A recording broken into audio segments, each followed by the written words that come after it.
Hare Nama, Hare Nama eva kevalam, Kalo nasteva, nasteva, nasteva gatiranyata.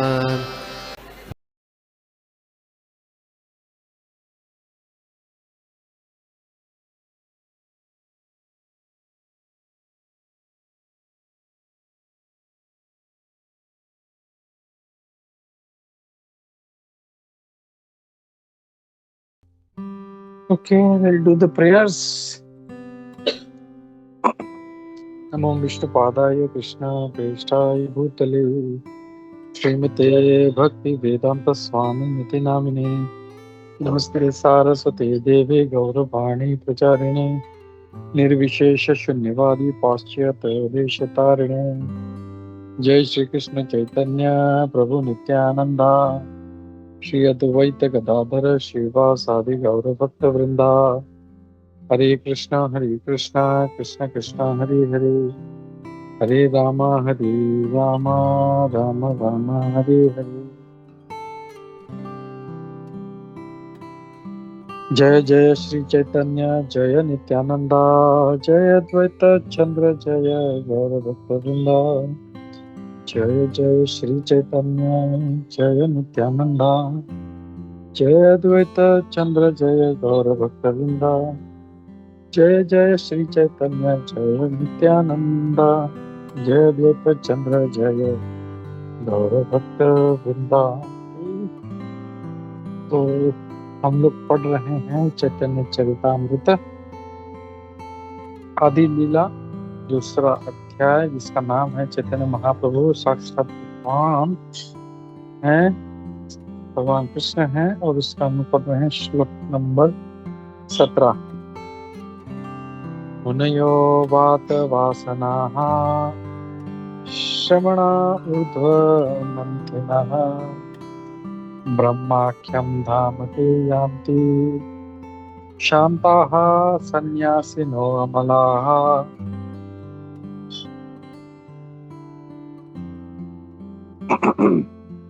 Naked saints and sannyasis who undergo severe physical penances can raise the cement to the brain, and who are completely equipoised in Brahman can live in the realm known as Brahmaloka. तो जो नग्न साधु और सन्यासी लोग हैं जो बहुत ही ज्यादा तपस्या करते हैं, वो अपने सेमन को ऊपर की ओर, ब्रेन अपने मस्तिष्क की ओर ले जाते हैं, और ये लोग बहुत ही सम भाव में ब्रह्मन में रहते हैं। और यहाँ पे ये ब्रह्मलोक में रहते हैं ये लोग। तो हम लोग इसका तात्पर्य पढ़ते हैं। तात्पर्य श्री प्रभुपाद द्वारा, श्री प्रभुपाद की जय। इस भागवतम के श्लोक 11.6.47 वात वासनाः, ये रिफर करता है उन भिक्षुक को जो किसी चीज, भौतिक चीज की परवाह नहीं करते, न कपड़े की न किसी भौतिक चीज की, और वो पूरी तरह से प्रकृति पे निर्भर रहते हैं। और ऐसे जो संत हैं वो अपने शरीर को भी नहीं ढकते, चाहे कितना भी ठंड क्यों ना हो या कितना ही धूप क्यों ना हो, तो बहुत ही तकलीफ उठाते हैं। ये अपना जो शारीरिक श्रम है उसको कम करने के लिए नहीं, और ये भिक्षा मांगकर दर दर पे जाके, दरवाजे पे जाकर भिक्षा मांगते हैं। कभी मतलब ये लोग निष्ठिक ब्रह्मचारी होते हैं, आइदर नोइंगली और अननोइंग, मतलब ये जाने अनजाने ये लोग निष्ठिक ब्रह्मचर्य का पालन करते हैं। By such celibacy they are able to raise the semen, और इस ब्रह्मचर्य के कारण वो अपने रेत को मस्तिष्क तक ले जाते हैं, और इस प्रकार वो बहुत ही बुद्धिमान और बहुत ही शार्प मेमोरी वाले होते हैं। प्रभुपाद जी मुझे याद है, प्रभुपाद जी कई बार बोलते थे कि जो ब्रह्मचर्य का पालन करते हैं उनका मेमोरी बहुत अच्छा होता है, उनका माइंड बहुत शार्प होता है, they are very very intelligent. On the other way around, जिनका मेमोरी कम है, जो बहुत ज्यादा मैथुन आदि में लगे रहते हैं, उनका बुद्धि भी कम होता है, मेमोरी भी कम होता है, और माइंड भी इतना उनका शार्प नहीं होता। So this is a by product of ब्रह्मचर्य। उनका मन कभी भी डिस्टर्ब नहीं होता, या भगवान से कभी भी अलग डाइवर्ट नहीं होता, और न ही किसी प्रकार के भौतिक इच्छाओं से वो अशुद्ध होते हैं। By practising austerities under strict discipline, तो बहुत ही कड़ा व्रत करते हुए, बहुत ही नियमों में रहते हुए ऐसे जो भिक्षुक हैं वो शांत भाव में पहुंचते हैं और ब्रह्म में लीन हो जाते हैं। तो ये इसके बारे में श्लोक में कहा गया है। जो ब्रह्मवादी है उनके बारे में कहा गया है, उनका कैसा रहन सहन है, कैसे उनका एटीट्यूड है, उसके बारे में कहा गया है। तो हम लोग अगला श्लोक देखते हैं। आत्मंतर्यामी यारे योग शास्त्रे काय सेह गोविंदेर अंश विभूति ये हय। He who described in Yoga Shastras as indwelling super soul is also a primary portion of Govinda's personal expansion. तो यहाँ पे कहा गया है कि योग शास्त्र में जिसे अंतर्यामी, आत्मा अंतर्यामी या परमात्मा जो है वो भगवान गोविंद का ही एक अंश है। सेहर गोविंदर अंश विभूति, ये जो विभूति है ये भगवान का है, गोविंद का ही अंश है। यानी हम लोग जो इसके पहले हमने पढ़ा था कि जो भागवतम का श्लोक है, वदन्त तत्त्वविदस् तत्त्वं ये ज्ञानम् अद्वयम् ब्रह्मेति परमात्मेति भगवानिति शब्दते, उसके बारे में जो भागवतम कहता है। तो पहले यहाँ पे जो ब्रह्मवादी हैं उनके बारे में कहा गया, अब जो परमात्मावादी हैं इसके बारे में यहाँ पे बताया जा रहा है। तात्पर्य हम लोग पढ़ते हैं। तात्पर्य श्री प्रभुपाद द्वारा, श्री प्रभुपाद की जय। भगवान स्वरूप से ही बहुत आनंदमय, वो आनंद लेते हैं, अपनी लीला करते हैं और हमेशा अध्यात्म में रहते हैं। He is in the fourth dimension of existence. हम लोग 3 डायमेंशन जानते हैं, लेकिन वो जो है वो हमेशा चौथे डायमेंशन में रहते हैं। For although the material world is measured by the limitations of length, breadth and height, क्योंकि हम लोग भौतिक अगर दृष्टि से देखा जाए तो 3 ही डायमेंशन जानते हैं, लंबाई, चौड़ाई और हाइट। तो supreme Lord is completely unlimited in his body. भगवान जो है अपने शरीर असीमित है, अपने शरीर में, अपने रूप में, अपने अस्तित्व में। He is not personally attached to any of the affairs within the material cosmos. वो किसी भी जो है वो किसी भी चीज से आसक्त नहीं है इस भौतिक जगत में। The material world is created by the expansion of पुरुष अवतार। से जो भौतिक जगत है ये इसे उनके जो अंश हैं पुरुष अवतार वो इसकी रचना करते हैं। और हमने देखा कैसे जो कारणोदक्षाय विष्णु हैं वो कारणोदक पे लेटते हैं तो उनके रोम रोम से कई सारे ब्रह्मांड निकलते हैं, जिसमें गर्भोदक्षाय विष्णु प्रवेश करते हैं उस एक एक ब्रह्मांड में, और उस एक ब्रह्मांड में फिर क्षीरोदक्षाय विष्णु आते हैं। वही विष्णु जो है क्षीरोदक्षाय विष्णु का रूप लेके फिर आगे विस्तार करते हैं इसको। By understanding these 3 expansions of Purusha, a living entity can transcend the position of knowing only the 24 elements of the material world. और इस प्रकार जब कोई जीव भगवान के इन 3 जो अंश हैं, जो इनका विस्तार है, इसको अगर कोई समझता है तो कोई भी जीव जो है वो इस भौतिक जगत के 24 तत्वों को समझ सकता है। फिर आगे प्रभुपाद जी कहते हैं, one of the expansions of Mahavishnu is Kshirodakashayi Vishnu. भगवान महाविष्णु इसमें से गर्भोदक्षाय, फिर गार्णोदक्षाय, फिर गर्भोदक्षाय, फिर शिरोदक्षाय विष्णु आते हैं। तो अब यहाँ पे महाविष्णु से जब शिरोदक्षाय विष्णु आते हैं, यहाँ पे कहा गया कि वो एक उनका ही एक विस्तार है। और परमात्मा के as the super soul of the total aggregate of divinity, so the second Purusha he is known। और ये सारे जीवों के परमात्मा के स्वरूप जो है वो हैं गर्भोदक्षाय विष्णु। और as the creator or the original cause of innumerable universes, तो जो पहले पुरुष हैं, जो पहले पुरुष अवतार हैं, वो हैं कर्णोदक्षाय विष्णु। इनसे ये सारा ब्रह्मांड आता है जब वो गर्भोदक्ष के जल पर विश्राम करते हैं, उनको महाविष्णु कहा जाता है।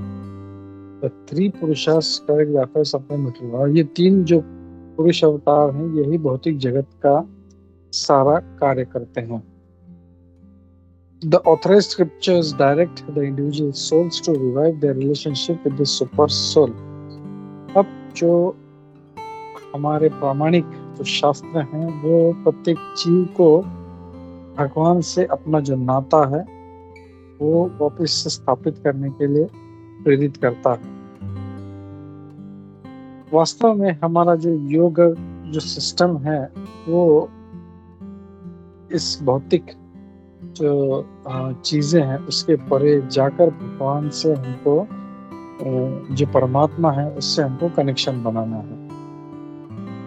One who has thoroughly studied the intricacies, जिसने इस भौतिक सृष्टि का जो जड़त्व जिसने समझ लिया है, वो बहुत आसानी से भगवान के स्वरूप परमात्मा को समझ सकता है, जो है भगवान श्री कृष्ण। तो हमने देखा जो ब्रह्मवादी लोग हैं, उनके बारे में। अब परमात्मावादी, तो हम लोग और एक श्लोक पढ़ते हैं। अनंत स्फटिके याइचे एक सूर्य भासे, आइचे जीवे गोविंदेर अंश प्रकाशे।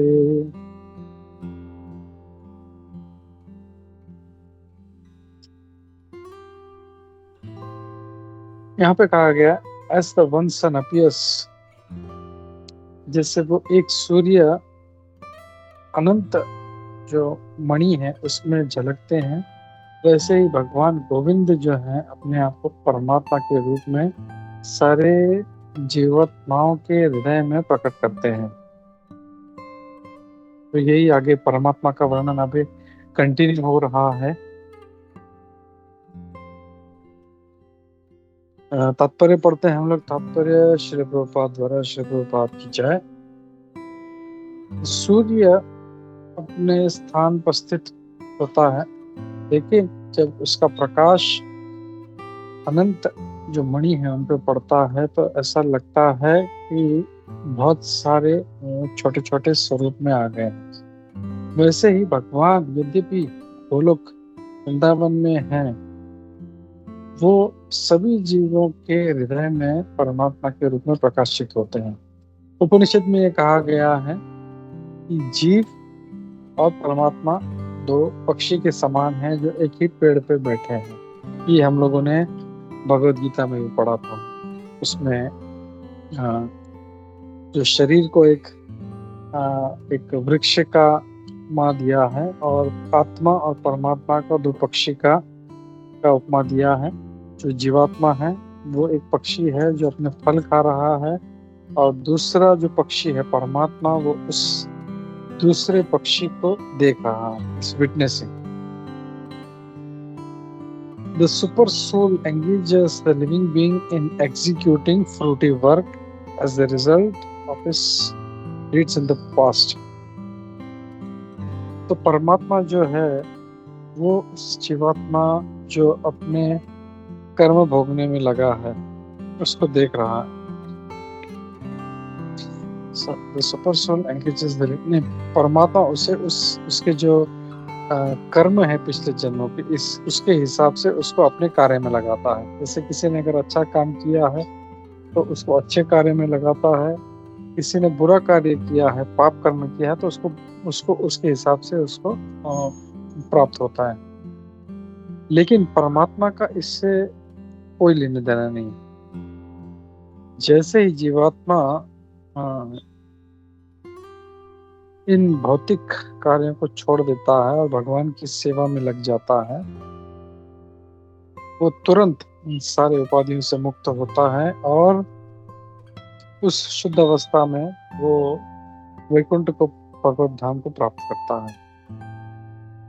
ओके, तो यहाँ पे ये कहा गया है कि सारे जीव जो हैं वो अपने कर्मों के हिसाब से अपना फल भोग रहे हैं। जो अच्छा किया है जिसने, वो अच्छा फल भोग रहा है, जिसने पाप कर्म किया है वो पाप कर्म भोगत रहा है।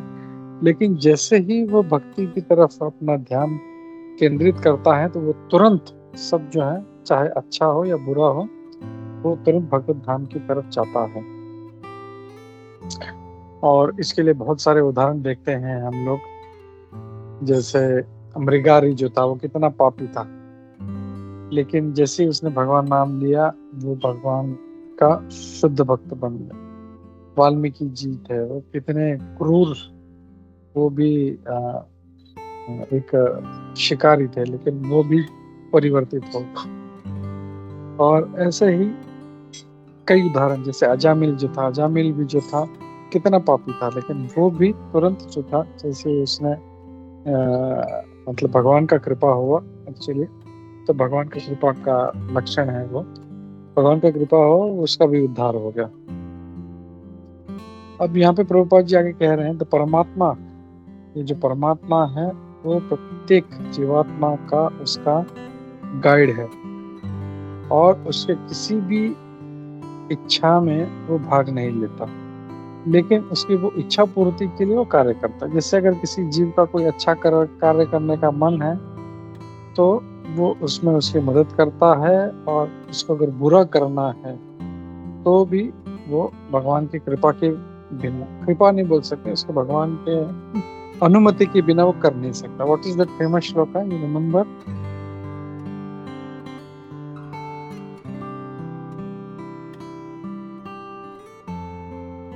उपद्रष्टा च अनुमंता च, मतलब भगवान उपद्रष्टा है, विटनेस करते हैं, और अनुमंता, जब उसको कुछ बुरा कार्य करना है। जैसे हम लोग बोलते हैं ना, एक पत्ता भी भगवान की इच्छा के बिना नहीं हिल सकता। तो जब कुछ गलत कार्य हो रहा है तो वो भी भगवान सैंक्शन करते हैं, इसके लिए होता है। कुछ जैसे द्रौपदी का वस्त्र हरण हुआ, तो ऐसा नहीं था, भगवान नहीं जानते थे, भगवान ने उसका अनुमति दी है। लेकिन वो जो जीव जो हैं, जो गलत कार्य करते हैं, उनको उसके हिसाब से फिर उनको दंड भी प्राप्त होता है। जो अच्छा कार्य करेगा उसको पुण्य फल मिलेगा, जो बुरा कार्य करेगा उसको पाप फल मिलेगा, और जो भक्ति करेगा वो सीधा भगवत धाम जाएगा। As soon as an individual living soul becomes conscious of its, जैसे ही कोई जीव भगवान से जो अपना नाता है उसके प्रति जागृत हो जाता है और सिर्फ उनकी तरफ देखता है, तो वो तुरंत जो है सारे भौतिक बंधनों से छूट जाता है। एक जो क्रिश्चियन फिलोसोफर है जो इस लॉ ऑफ कर्मा को नहीं मानते, उनमें वो, जैसे हम लोग जानते हैं कि वो लोग कर्म को नहीं मानते, वो लोग ये आर्ग्यूमेंट करते हैं कि it is absurd to say one must accept the results of the past deeds. तो किसी के पिछले जन्म का जो फल वो प्राप्त कर रहा है वो उस बात को नहीं मानते, जिसके साथ कुछ अच्छा हो रहा है, बुरा हो रहा है, तो उसमें वो लोग उसके पिछले जन्म के कर्म हैं इस तत्व को नहीं मानते। A criminal is first reminded of his misdeeds by witness in a law court and then he is punished। तो वो फिर उदाहरण देते हैं, जैसे कोई क्रिमिनल है तो उसको पहले उसको बताया जाता है तुमने ये पाप किया था, तुमने ये चोरी किया था, और उसको फिर दंड दिया जाता है। लेकिन अगर मृत्यु की वजह से सब कुछ भूल जाते हैं तो उसको उस गलत कर्मों के लिए क्यों उसको सजा प्राप्त क्यों मिलती है? The conception of Paramatma is an invincible answer to all to these fallacious arguments। तो ये जो परमात्मा का ये जो तत्व है, ये इन सब ऐसे आर्ग्यूमेंट के लिए बहुत ही उत्तम उत्तर है। परमात्मा जो है वो हमारे विटनेस हैं, विटनेस साक्षी हैं, वो हमारे जो भी हमने किया है इस पिछले जन्म में। किसी व्यक्ति को शायद वो याद नहीं, जीवात्मा को याद नहीं रहेगा कि उसने बचपन में क्या किया था, लेकिन उसके पिता को सब याद रहता है जिन्होंने सब देखा है। जैसे हम लोग के जो है बचपन में हमने क्या किया था तो हमारी माँ बोलती है अरे तो ऐसा करता था, या पिताजी बोलते हैं तो ऐसा करता था, ये करता था, ये खाता था। तो हमको याद नहीं होता, लेकिन जो है पिता को सब याद होता है।